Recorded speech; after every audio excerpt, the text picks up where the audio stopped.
Hi, it's Dr. Campbell, and today I wanted to talk about how can we improve school discipline. You see, the puzzle for improving school discipline continues to mystify school officials with no end in sight. School efforts seem to have mixed results, leaving the community to wonder if administrators should receive monetary rewards for a problem that appears unsolvable. Schools will need to do a better job at eliminating the student and staff values that continue to contribute to disproportionate school discipline. Schools continue to have mixed results for improving school discipline for students of color. A prime example is the Kern High School school district located in Bakersfield, California. The school officials reported that they have implemented new discipline practices that focus on minimizing punitive measures such as suspensions and expulsions that are replaced with a restorative justice approach that address student behavioral problems. The outcome of this strategy has resulted in a 0.8% drop in suspensions for all students. Also, African American student suspension rates dropped 3.5%. Not a whole lot. While suspension rates dropped, student expulsion rates increased. The number of expulsions remained the same for African American and Hispanic students. However, white student expulsions increased by 150% from 6 to 9 expulsions. So it didn't improve expulsions for historically underserved students. School districts have failed to accept that 1 + 1 = 2, rather than 1 + 1 = 1. School officials continue to believe that the student discipline problem rests only with the students. They have effectively implemented procedures that place blame on the student, rather than placing blame on both the student and the staff member involved. Furthermore, schools must remember that any investment in improving school discipline must be invested in the staff members rather than students. It is the equivalent of having soldiers on the front line, and instead of providing them with the tools necessary to complete the task, you provide them with tools that only provide opportunities for failure. It must also be remembered that students do contribute to the school discipline problem through their beliefs.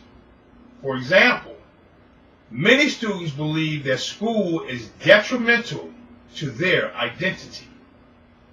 If they continue with this belief, then they will exhibit behaviors that are counterproductive to the mission of the school.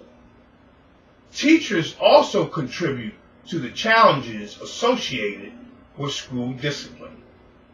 Researchers have reported that teachers contribute through racial biases, which have resulted in teacher discrimination and discrimination in the classroom.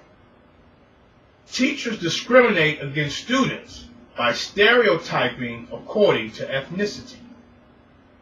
This creates challenges with improving school discipline because teachers are more likely to have negative academic and behavioral expectations regarding black students when compared to the expectations of white students. Schools also have tendencies that detract from improving school discipline. Distrust between schools and blacks results from hostile treatment of blacks and discrimination in schools. Employment discrimination is the primary source of black student opposition to schooling. Blacks believe schools ineffectively prepares black children with the same skills that enable white middle-class persons to attain good jobs and wages. Blacks discourage school success as a cultural goal and respond by developing survival strategies that contribute to school failure, as well as conflict with the schools. this conflict spills over into the classroom.